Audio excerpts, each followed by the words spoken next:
CIO Bootcamp focuses on the two things that I've found IT can do and CIOs can do to make sure that they're successful in their organizations. One is to enable the organization's strategy, and the second is to achieve operational excellence. Now, these are important because unless we're achieving operational excellence, we never build the organizational credibility to be trusted with strategy conversations and discussions. At the same time, unless we're involved in understanding and setting strategy, we won't know where to focus our operational excellence.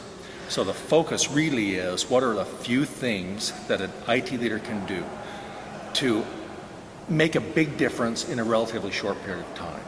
So our focus for the boot camp is, what are the 2 or 3 things an IT leader can do, that's things that are proven and things that generate immediate value that they can walk away from the boot camp and implement immediately. Hi, I'm Brian Millsap, CIO of Hampton Products, and listening to Niel is great. He really helps to organize the thoughts and help put us on a path that I think that'll help me achieve greater excellence in my role as a CIO. I think the role of IT in the organization has changed dramatically just in the last few years, and even more when you compare with what the role of IT was 10 years ago or 15 years ago. Every aspect of the business now depends on IT technology to some way, shape, or form. So we've got customers, internal customers now we didn't pay much attention to in years past. And now we've got external customers that are counting on us and counting on the services we provide in some way, shape, or form. And so that's really changed the role of IT in the organization to one that is, that the organization depends on us in a different way than they did before. And because of that, we need to transform our roles, transform our processes, transform really our focus, or we risk being left behind. There are a few very pragmatic things IT leaders can do to enable strategy. First is they have to build relationships of trust across the organization. Second, they need to gain some context of what really drives the business, what drives the organization. What are the things that the organization does to make itself successful and to set itself apart? So some of the pragmatic things are, first of all, do what I call days in the life. Go find out, what is it like to do the financial close? What's it like to be responsible for compliance? What's it like to do marketing? What's it like to do product development and innovation? Because as we do that, we gain context for the organization and what drives it. And it also helps us start to build those relationships of trust. So that's just one example. Another example is there are things we can do whenever we're talking about a new project, a new initiative. There are some very specific things we can do to make sure that we are participating and driving in a conversation about how will this project, how will this initiative, how will this technology align to strategy, so we can have that strategic and enabling strategy conversation. The challenge with operational excellence is that there are so many competing demands on our time and also so many constraints we have to meet.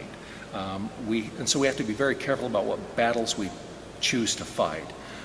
One of the things we talk about in the CIO Bootcamp are ways to standardize and simplify in the right areas so that that's a battle we no longer have to fight. There are different things we can do, different tools we can use. One of them is something I call system stratification, where we stratify our various systems and services and processes into various categories depending on how mission critical they are to the organization. Once we've stratified those systems, we now treat them differently. For example, the systems that can never be down, like email, for example, that's where we focus our redundancy. That's where we make sure that we have optimized our performance. There might be other systems that can be down for an awful long time that don't really need high service levels. Well, let's treat those a little differently than we do the other systems. So again, by choosing our battles and making wise, strategically aligned decisions about those battles, we can get a lot higher performance, typically a lot lower cost than what we're doing today.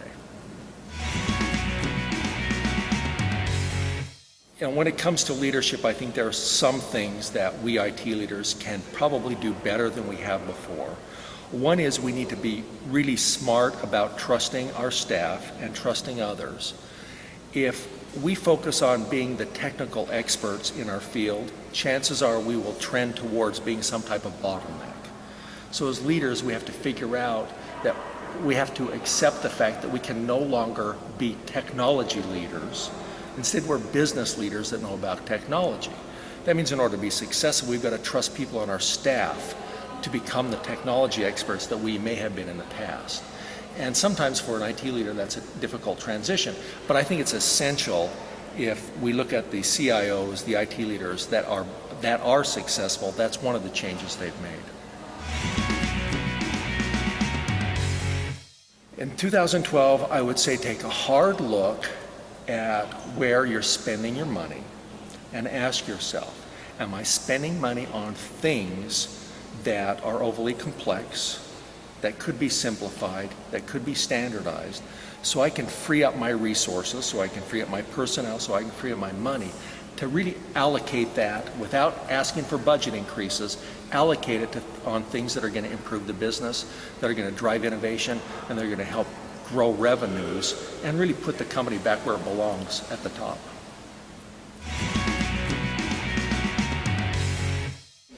Hi, I'm Patrick Coffey from the Gelber Group in Chicago. I'm the CTO here. It's been a helpful counterpoint, I think, pretty practical and pragmatic assessment of some of the challenges that we face every day.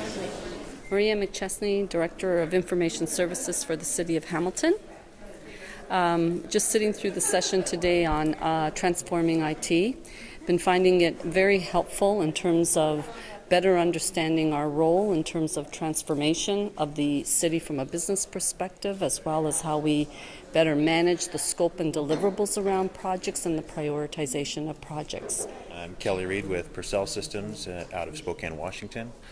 I'm the Global IT Manager, and so far this has been a fantastic information for a newer manager trying to learn some of the nuances and ins and outs of running an IT organization, different things to think about as far as how to look at projects, how to talk to my senior management.